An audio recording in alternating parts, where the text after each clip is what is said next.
रांगोळी ही प्राचीन कलांपैकी एक आहे.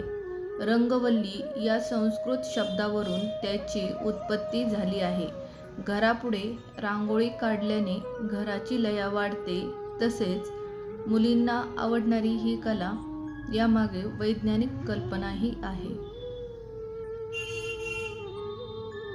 सूर्योदयाच्या 2 ते 3 तासाच्या आत रांगोळी काढण्याची आपली परंपरा आहे. या काळात सूर्याच्या किरणापासून जे आपल्या हाडांसाठी आवश्यक आहे असे व्हिटॅमिन डी आपल्या शरीराला मिळते.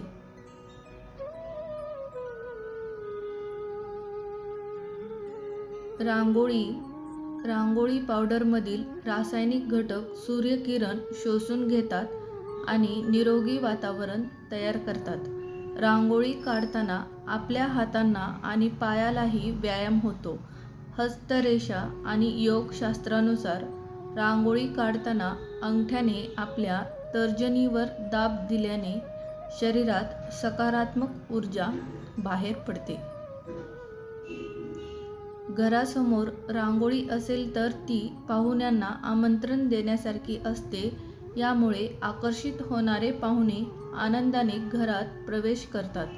काही किचकट रांगोळी काढल्याने मनाची एकाग्रताही वाढते. तसेच मुलींची कल्पकता आणि आवड ही वाढते. न्यूरोसायन्सनुसार वेगवेगळ्या रेषांनी तयार केलेले रंग आणि प्रतिमा आपल्या मेंदूपर्यंत खूप लवकर पोहोचतात आणि मेंदूच्या पेशींना चालना देतात.